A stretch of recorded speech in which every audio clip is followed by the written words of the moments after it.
Welcome back to my channel. എല്ലാവർക്കും hobby stitching വേൾഡിൻ്റെ പുതിയതിലേക്ക് സ്വാഗതം. അപ്പോൾ നമ്മളിത് ചെയ്യാനായിട്ട് പോകുന്നത് 2 വീഡിയോസ് ആയിട്ടാണ് നമ്മൾ ചെയ്യുന്നത്. 2 ആക്ടിവിറ്റീസ് ഉണ്ട്. അപ്പം ആദ്യത്തേത് തോട്ട്സ് ഓഫ് ലൂയിസ് ആണ്.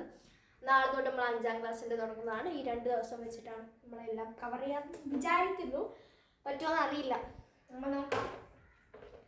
Thoughts of Louis when he lost his sight. അതായത് ലൂയിസിന് അവൻ്റെ കണ്ണിൻ്റെ കാഴ്ച നഷ്ടപ്പെട്ടപ്പോൾ എടുക്കുന്ന തോട്ട്സ്, അവൻ ചിന്തിക്കുന്ന കാര്യങ്ങൾ എന്താണ്. അപ്പം ഇവിടെ 2 നമുക്ക് കൊടുത്തിട്ടുണ്ട്. എന്തൊക്കെയാണ്? How can I read? എനിക്കിങ്ങനെ വായിക്കാൻ കഴിയും. I cannot see my parents. എനിക്കിനി എൻ്റെ മാതാപിതാക്കളെ കാണാൻ കഴിയില്ല. ആ 2 കൊടുത്തിട്ടുണ്ട്. പിന്നെ I wonder how I can വെച്ചായിട്ടാണ് തുടങ്ങുന്നത്. ഹൗ ക്യാൻ ഐ റീഡ് ഇവിടെ കൊടുത്തിട്ടുണ്ട്, അതുകൊണ്ട് ഇത് ഞാൻ പറയുന്നില്ല. Okay. Oh my God, I cannot see my parents, അതും അവിടെ കൊടുത്തിട്ടുണ്ട്. അത് നിങ്ങൾക്ക് ഞാനിപ്പോൾ അർത്ഥം പറഞ്ഞു തന്നല്ലോ. ആൻഡ് മൈ ഫ്രണ്ട്സ്, എൻ്റെ കൂട്ടുകാരെ, എൻ്റെ മാതാപിതാക്കളെ ഞാൻ എങ്ങനെ കാണും.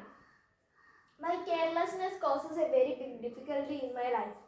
എൻ്റെ ആ ഒരു കെയർലെസ്നെസ് എൻ്റെ ജീവിതത്തിൽ തന്നെ വലിയൊരു ബുദ്ധിമുട്ടാണ് ഉണ്ടാക്കിയതെന്ന് പറയുകയാണ്.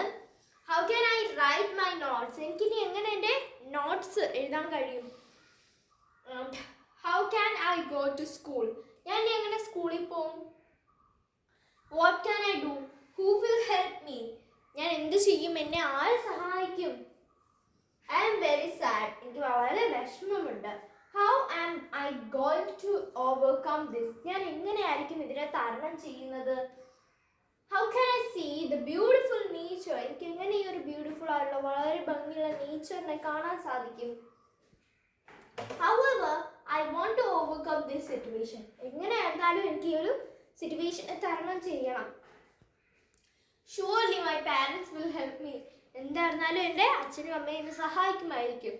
Louis, don't be sad. You can do many things. Always be positive. God will help me. അപ്പം ലൂയിസിനോട് തന്നെ പറയാണ്, ലൂയിസ്, നീ വിഷമിക്കാതിരിക്കുക.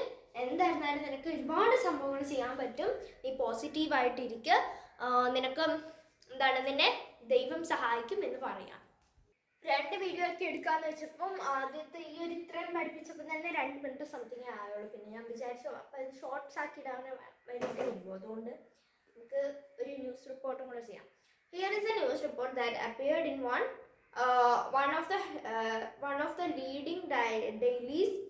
Read it carefully. അതായത് ഇവിടെ ഒരു ന്യൂസ് പേപ്പർ റിപ്പോർട്ട് തന്നിട്ടുണ്ട്. ഒരു എല്ലാ ദിവസത്തെയും ഫ്രണ്ട് പേജിൽ കാണുന്ന ഒരു ന്യൂസ് പേപ്പർ റിപ്പോർട്ടാണ്. നിങ്ങളിത് ശ്രദ്ധയോടെ വായിക്കാം. ബ്രെയിലീസ് ബ്രേക്ക് ത്രൂ. ബ്രെയിലീസ് മീൻസ് ആ ലിപി പുറത്തു വന്നിരിക്കുന്നു. ആ ബ്രെയിലി എന്ന് പറയുന്ന ലിപി പുറത്തു വന്നിരിക്കുന്നു. A new alphabet for the visually challenged. കണ്ണ് കാണാത്തവർക്ക് വേണ്ടി ഒരു പുതിയ alphabets. Paris 10 January. Louis Braille, a 15-year-old student at the Royal School for the Blind in Paris, has created a new alphabet to help visually challenged people. എന്താണ് ഒരു Luis എന്ന് പറയുന്ന ഒരു 15 വയസ്സുകാരൻ പുതിയൊരു വിഷ്വലി ചാലഞ്ചഡ് ആയിട്ടുള്ള പീപ്പിൾസിന് പുതിയൊരു അക്ഷരം നിർമ്മിക്കുകയുണ്ടായി, പുതിയൊരു ലിപി നിർമ്മിക്കുകയുണ്ടായി. എവിടെ വെച്ച്? റോയൽ സ്കൂൾ പാരീസിൽ വെച്ച് നിർമ്മിക്കുകയുണ്ടായി. The alphabet uses raised dots that can be felt by fingers. ഈ ആൽഫബറ്റുകൾ എന്ന് പറയുന്നത് ഡോട്ട്സ് ആയിരുന്നു. നമുക്ക് ഫിംഗേഴ്സ് കൊണ്ട് തൊട്ടറിയാൻ പറ്റുന്ന dots. The alphabet is easy and quick to read and write. ആ ആൽഫബറ്റുകൾ എഴുതാനും വായിക്കാനും വളരെ എളുപ്പമുള്ളതായിരുന്നു. It is expected to change the lifes of visually challenged people around in the world. എന്താണ് അത് വളരെ ഉപകാരപ്രദമായിരുന്നു. ആ ഒരു വിഷ്വലി ചാലഞ്ചഡ് ആയിട്ടുള്ള പീപ്പിളിൻ്റെ ജീവിതം മാറ്റിമറിക്കാനായിട്ട് അത് വളരെ ഉപകാരപ്രദമായിരുന്നു. It has already become popular in the city. അത് വളരെയധികം പ്രശസ്തമായി, ആ സിറ്റിയിൽ തന്നെ പ്രശസ്തമായി. I wanted to help visually challenged people read and write like everyone else. This is just beginning, Louis told newsman at Paris. Louis പാരീസിൽ വെച്ച് പറഞ്ഞു, എനിക്ക് വിഷ്വലി ചാലഞ്ചഡ് ആയിട്ടുള്ള പീപ്പിൾസിനെ ഹെൽപ്പ് ചെയ്യാൻ ആഗ്രഹമുണ്ടായിരുന്നു. അവർക്ക് എല്ലാവരെയും പോലെ എഴുതാനും വായിക്കാനും കഴിയണമെന്നും ആഗ്രഹമുണ്ടായിരുന്നു. ഇതൊരു ബിഗിനിങ്, ഇതൊരു ചെറിയ തുടക്കം മാത്രമാണ് എന്ന് പറയാണ്. ഓക്കെ, അപ്പം ഇനി what does the news report tell you എന്ന് വെച്ച് കഴിഞ്ഞാൽ താഴെ കുറച്ച് ക്വസ്റ്റ്യൻസ് വന്നിട്ടുണ്ട്. അതിൻ്റെ ആൻസർ പറയണം. A, what was the invention. എന്തായിരുന്നു ആ ഇൻവെൻഷൻ? ബ്രെയിലീസ് സ്ക്രിപ്റ്റ് അല്ലെ, ബ്രെയിലീസ്, അതായത് ആ ഒരു ബ്രെയിലി ലിപിയായിരുന്നു ആ ഒരു പുതിയ കണ്ടുപിടുത്തം. Where was it invented? എവിടെയാണ് അത് ഇൻവെന്റ് ചെയ്തത്? ലൂയിസ്. ആരാണ്? Where was it invented? എവിടെയാണ് അത് ഇൻവെന്റഡ് ആയത്? അത് എവിടെയാണ് ഉണ്ടായതാണ്? റോയൽ സ്കൂൾ ഇൻ പാരീസ് ആണ്. Okay, royal school in for the blind in Paris ആണ് ഇവിടെ ആൻസർ.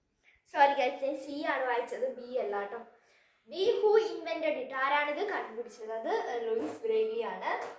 ഇനി സിയുടെ ആൻസർ ആണ് പറഞ്ഞത്, Paris royal school for the blind in Paris. Why is it important? അതാണ് നെക്സ്റ്റ് ക്വസ്റ്റ്യൻ. എന്താണ്? The alphabet is easy and quick to read and write. It is expected to change the lives of visually challenged people. Read and write like everyone else. So it is important. എന്ന് വെച്ച് കഴിഞ്ഞാൽ ആ alphabets visually challenged ആയിട്ടുള്ള പീപ്പിൾസിനെ വളരെയധികം സഹായിച്ചു, അവരുടെ lives change ചെയ്യാൻ വേണ്ടിയിട്ട് സഹായിച്ചു. അതുമാത്രമല്ല, അത് എഴുതാനും വായിക്കാനും ഒക്കെ സിമ്പിളായിട്ട് നമുക്ക് കഴിയും, പെട്ടെന്ന് തന്നെ മനസ്സിലാക്കിയെടുക്കാനും പറ്റും. അതുകൊണ്ടാണ് അത് പ്രധാനം. അപ്പോൾ ഇന്നത്തെ വീഡിയോ ഇത്രയുള്ള എല്ലാവർക്കും ഇഷ്ടപ്പെട്ടിരിക്കുന്നു. ഇഷ്ടമാണ് സബ്സ്ക്രൈബ് ചെയ്യാൻ, ഷെയർ ചെയ്യാൻ. ഇത്രയുള്ളത്